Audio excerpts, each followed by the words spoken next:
warahmatullahi wabarakatuh. Anak-anak, alhamdulillahirrabbilalamin, kita bertemu lagi di pembahasan tentang umroh, yang dimana sebelumnya kita kemarin membahas tentang haji. Anak-anak, ibu ucapkan terima kasih kepada kalian yang sudah mengerjakan tugas tepat waktu. Baiklah anak-anak, sebelum kita lanjutkan pembahasan kita pada hari ini, kita baiknya berdoa dulu kepada Allah Subhanahu wa Ta'ala dengan membaca surat Al-Fatihah, dengan harapan kita dimudahkan dalam belajar dan mendapatkan ilmu yang bermanfaat. Amin ya rabbal alamin. Ila hadratin Nabi Mustafa Muhammadin sallallahu alaihi wasallam. Al-Fatihah. A'udzu billahi minasyaitonir rajim. Bismillahirrahmanirrahim. Alhamdulillahirabbil alamin arrahmanir rahim maliki yaumiddin. Iyyaka na'budu wa iyyaka nasta'in. Ihdinas siratal mustaqim. Shiratal ladzina an'amta 'alaihim ghairil maghdubi 'alaihim waladdallin. Amin. Anak-anak, seperti ibu terangkan tentang bab haji kemarin, bahwa ada pepatah tidak akan bisa menerangkan tentang bab haji dan umroh kecuali orang yang pernah melakukan ibadah haji dan umroh. Karena memang kalau kita belum pernah ke tempatnya langsung, kita tidak akan bisa menerangkan secara detail. Namun anak-anak kita bisa membaca dan mempelajari tentang syarat rukunnya dan hukumnya pada kesempatan kali ini. Anak-anak, sebagaimana ibadah haji, umroh ini juga wajib bagi kita umat Islam. Pertama adalah definisi tentang umroh. Secara bahasa, umroh bermakna az-ziyarah, yaitu ziarah, mengunjungi atau datang. Adapun secara istilah, umroh adalah mengunjungi Ka'bah Baitullah untuk beribadah tawaf, sa'i, dan memotong rambut dengan niat mengharap ridho dari Allah Subhanahu wa Ta'ala. Ibadah umroh seperti ibadah haji, yaitu dikerjakan di Mekah dan di sekitarnya dengan beberapa perbedaan, sehingga ada yang mengatakan bahwa umroh adalah haji kecil. Anak-anak,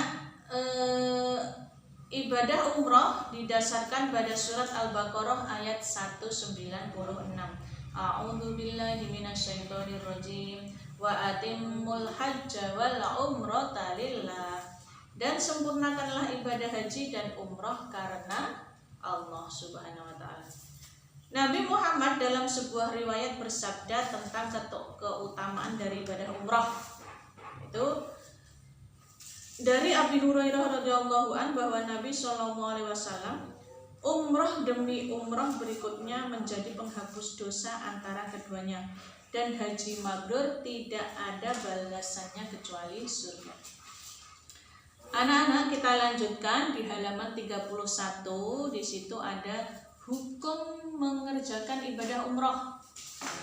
Jadi kalau ada yang mengatakan apa hukumnya ibadah umroh, ini bisa kita pelajari. Ibadah umroh yang satu memiliki hukum wajib. Bagaimana yang wajib? Yang wajib adalah hukum umroh ini wajib ain, sebagaimana haji dan sholat, puasa, ya, wajib ain.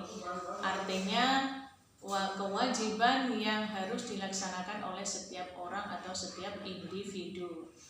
Umroh itu pertama kali wajib bagi orang yang baru pertama kali melaksanakan ibadah haji. Jadi umroh itu nanti ketika kita melaksanakan ibadah haji untuk pertama kali, itu kita sekalian umroh. Nah, itu maka hukumnya wajib. Wajib bagi orang yang baru pertama kali melaksanakan umroh. Biasanya nanti dilaksanakan bersamaan dengan melaksanakan ibadah haji yang pertama kali. Kemudian umroh hukumnya juga wajib bagi kalian yang punya nadar, bagi orang yang punya nadar. Misalnya nanti kalau aku mendapatkan peringkat 1 dan panen bapakku banyak, aku sekeluarga umroh gitu. Misalnya, jika saya nanti peringkat pertama, saya pengen umroh gitu ya, saya umroh. Maka ketika sampean mendapatkan peringkat pertama, hukum umroh menjadi wajib bagi kalian. Nah, menurut Imam Syafi'i itu umroh hukumnya wajib bagi orang yang bernadar tadi ya. Kemudian sekarang yang sunnah, hukum umroh ada 2. Yang pertama wajib, tadi ibu ulangi, bagi orang yang pertama kali melaksanakan ibadah haji dan umroh, jadi wajib ain. Atau bagi orang yang bernadar mau melaksanakan umroh. Kemudian yang kedua, hukumnya sunnah. Bagi siapa umroh ini sunnah? Yaitu bagi kita yang sudah pernah melaksanakan umroh. Jadi kalau dulu misalnya tahun 2019 sudah umroh, tahun ini pengen umroh lagi, maka tahun ini menjadi sunnah bagi kita untuk melaksanakan umroh. Nah, syarat dan ketentuan ibadah umroh. Jadi syarat wajib dan syarat sah umroh. Ada syarat wajib, yaitu orang Islam. Kalau kita orang Islam wajib umroh, kemudian balik, berakal, merdeka, dan istitoah, mampu.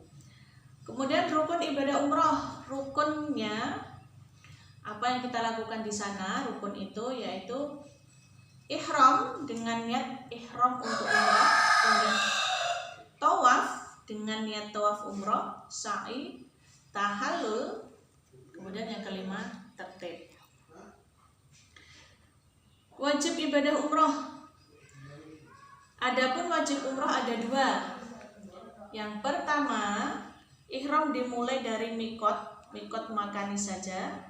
Kemudian yang kedua, meninggalkan semua hal yang diharamkan selama melaksanakan ihram. Kemudian yang keempat, pelaksanaan umroh berdasarkan urutan. Yang pertama ihram. Ihram adalah niat melakukan umroh dengan menjauhi hal-hal yang dilarang selama ihram. Kemudian yang ke-B, tawaf. Yang setelah tawaf, masuk Masjidil Haram dalam keadaan berwudu. Kemudian tawaf dilakukan dengan 7 putaran, 3 putaran pertama berlari-lari kecil, dan 4 putaran terakhir berjalan seperti biasa. Kemudian dan selanjutnya itu sampai 8. Yang C, sa'i. Cara melaksanakan sa'i dimulai dari Bukit Safa dan diakhiri di Bukit Marwah. Berdoa ketika berada di Bukit Safa sambil menghadap kiblat dan seterusnya.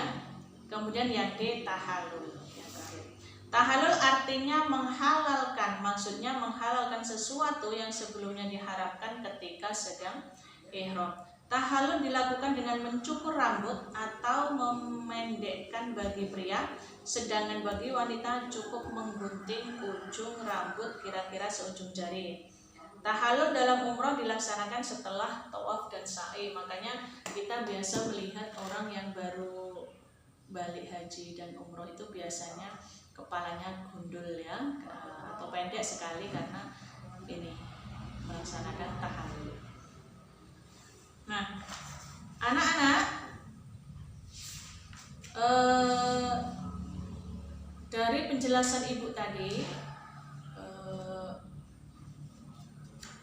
tugas kalian adalah di situ ada tugas mandiri halaman 34. Nah, itu sampean cari artikel mengenai asal-usul ibadah umroh dan dasar hukumnya. Jadi, apa asal-usul dari ibadah umroh dan dasar hukumnya? Kamu dapat mencari dari buku-buku Islam atau internet berdasarkan artikel yang kamu dapatkan. tentukan hal-hal yang perlu dipelajari lebih lanjut dan tuliskan di buku tulis. Jadi tugas kalian adalah, perhatikan anak-anak, tugas kalian adalah mencari asal-usul ibadah umroh. Bisa kalian cari di buku dan di internet. Jadi cari cerita atau asal-usul ibadah umroh yang dulu pernah dilakukan oleh Rasulullah SAW. Cari, kemudian tulis di buku dan bisa dikirimkan ke WA Ibu. Cukup sekian dari Ibu. Apabila ada kekurangan dalam penyampaian, Ibu mohon maaf yang sebesar-besarnya. Wassalamualaikum warahmatullahi wabarakatuh.